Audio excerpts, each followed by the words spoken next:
Welcome back خواتین حضرات. اور آپ کو جو ٹاپک ہے اس سے پہلے میں سوشل میڈیا پہ دیکھا تو اسکرول کر رہی تھی, ایک جگہ لکھا ہوا تھا ضروری اعلان, تو میں رک گئی. اب اعلان جو ہے وہ مفید ہے, آپ سن لیجئے. اس میں یہ لکھا ہوا ہے کہ درخت پر معشوق کا نام لکھنے کے بجائے معشوق کے نام کا درخت لگائیں. معشوق تو کبھی ساتھ نہیں رہے گا, البتہ درخت ہمیشہ آکسیجن دیتا رہے گا. معشوق زیادہ ہوں تو جنگل لگا لیجئے. شکریہ. اچھا, یہ بڑا امپورٹنٹ ہے, کہا تو کسی نے مزاح کے انداز میں, لیکن ہے امپورٹنٹ, اور اس کو آپ مختلف زاویوں سے لے سکتے ہیں. تو وہ آپ پہ چھوڑ رکھتی ہوں, اگر آپ بعد میں کچھ کہنا چاہیں تو ضرور اس کے بارے میں بتائیے گا.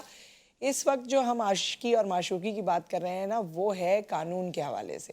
کیونکہ کوئی ایک آتا ہے, وہ ایک قانون بناتا ہے اپنے عاشق کے لیے, دوسرا آتا ہے وہ معشوق کے لیے قانون تبدیل کر دیتا ہے. بڑی ساری چیزیں ایسی ہو رہی ہیں پاکستان کی سیاست میں جس میں آپ کو یہ محسوس ہوتا ہے, یا مجھے یہ محسوس ہوتا ہے, being a normal neutral Pakistani, that every thing is possible in Pakistan. اپنے مفاد کے لیے یا چیزوں کو توڑ موڑ کرنے کے لیے کوئی بھی قانون بنایا جا سکتا ہے, پرسو ہو سکتا ہے, اسے ہر جگہ ایکسیپٹ بھی کرایا جا سکتا ہے. سو لیٹس سی کہ متین حیدر صاحب کا بھی یہی پوائنٹ آف ویو ہے یا نہیں, کیونکہ ہم نااہلی کے حوالے سے بات کریں گے. پہلے نااہلی ہوا کرتی تھی کہ جی تا حیات نااہلی, ایک دفعہ آپ نااہل ہو گئے پاکستان کی پالیٹکس سے تو آپ دوبارہ اس میں پارٹیسپیٹ نہیں کر سکتے. لیکن اب جو فیصلہ آیا ہے, وہ فیصلہ آیا کیا ہے؟ متین حیدر صاحب کے سامنے ہی وہ تمام شکیں بھی موجود ہیں جو اس قانون کا حصہ ہیں. سینئر اینالسٹ ہیں متین حیدر صاحب, آپ سب انہیں جانتے ہیں. السلام علیکم, آپ کو خوش آمدید کہتے ہیں. وعلیکم السلام and very good morning. Good morning. جی متین صاحب, جی میں نے سوال تو آپ سے انٹروڈکشن میں کر ہی لیا ہے, تو ہمیں ذرا بتائیے کہ یہ سلسلہ کیا ہے؟ جی بسم اللہ الرحمن الرحیم. دیکھیے, بہت شکریہ. بہت اہم ترین جو ہے یہ فیصلہ کل جو پاکستان کی سپریم جی کورٹ نے دیا, اور سیاستدانوں کی لائف ٹائم یعنی پوری تاحیات ان کی نااہلی سے متعلق اپنے ہی گزشتہ فیصلے پر نظر ثانی کرتے ہوئے اس فیصلے کو اڑا دیا. اور اگر آپ کو میں اس کا کچھ بیک گراؤنڈ بتاؤں تو یہ بہت عرصے سے ہمیشہ سے جو ہماری اسٹیبلشمنٹ ہے وہ پارلیمنٹ کے بارے میں, اس کے صادق اور امین ہونے کے بارے میں مختلف شکوک و شبہات کا اظہار کرتی آئی ہے. اور بنیادی طور پہ یہ سیاسی اسٹیبلشمنٹ تھی جب آئین کے اندر آرٹیکل 62 اور 63 کو جو ہے وہ شامل کیا گیا تھا, تاکہ اس بات کو یقینی بنایا جا سکے کہ صادق اور امین ہوں, اور اس کو بھی یقینی بنایا جا سکے کہ یہ جو لائف ٹائم ڈسکوالیفکیشن ہے سیاستدانوں کی, اگر ان پہ بدعنوانی ثابت ہوئی ہے تو ان کو تاحیات ان کو نااہل قرار دیا جائے. اور یہ پہلے 5 سال کی تھی, لیکن 5 سال سے بڑھا کر اسے لائف ٹائم کر دیا گیا. لیکن یہ بھی سپریم کورٹ کے اوپر منحصر کرتا ہے, اور یہ جو لائف ٹائم ڈسکوالیفکیشن تھی آئین کے آرٹیکل 62(1)(f) کے تحت تھی. اب دیکھنا یہ ہے کہ حیران کن طور پہ پچھلا بھی جو فیصلہ آیا جو تاحیات نااہلی کا تھا, جس میں جہانگیر خان ترین اور سابق وزیر اعظم نواز شریف اس سے متاثر ہوئے تھے, اور پھر دونوں ہی سیاست سے آؤٹ کر دیے گئے تھے, جیسے کہ وہ پارٹ ٹائم پولیٹیکل ایکٹیویٹی کر رہے تھے. لیکن اب چونکہ دونوں اس وقت سیاست کے میدان میں, انتخابات میں دونوں نے اپنے کاغذات نامزدگی داخل کر دی ہیں, ان کے سامنے یہ سب سے بڑی قانونی اور آئینی جسے کہتے ہیں وہ ہرڈل تھی, ایک رکاوٹ تھی, اور سپریم کورٹ نے اب یہ رکاوٹ اڑا دی ہے. اب بنیادی طور پہ اگین آئین کے آرٹیکل 62 اور 63 دونوں جو 62 اور 63 ہیں صادق اور امین سے متعلق, یہ دونوں مشہور ترین آرٹیکل ہیں, جس کے نیچے سب آرٹیکل کم و بیش 10 ہیں, جس میں دیکھا یہ جاتا ہے کہ یہ صلاح یافتہ تو نہیں ہے, نادہندہ تو نہیں ہے, صادق ہے, امین ہے, ایماندار ہے, یہ تمام تر چیزیں. لیکن ابھی جو ایک اہم ترین نقطہ, پہلے میں اور تجزیہ دینے سے پہلے یہ بتا دوں کہ اگرچہ جو سپریم کورٹ نے یہ تاحیات نااہلی اڑا دی ہے, لیکن آئین کے آرٹیکل کو سپریم کورٹ کانسٹیٹیوشن کے تحت نہیں اڑا سکتا. یہ صرف اور صرف مینڈیٹ ایک منتخب پارلیمنٹ کا ہے کہ وہ 2/3 میجورٹی کے ساتھ آئین میں کوئی ترمیم کر سکے. بالکل سادہ اور واضح انداز میں یہ بتا رہا ہوں کہ آئین میں ترمیم اور کسی آرٹیکل کو اڑانا یہ سپریم کورٹ کی جاب نہیں ہے, یہ کانسٹیٹیوشن کے تحت منتخب پارلیمنٹ کی جاب ہے.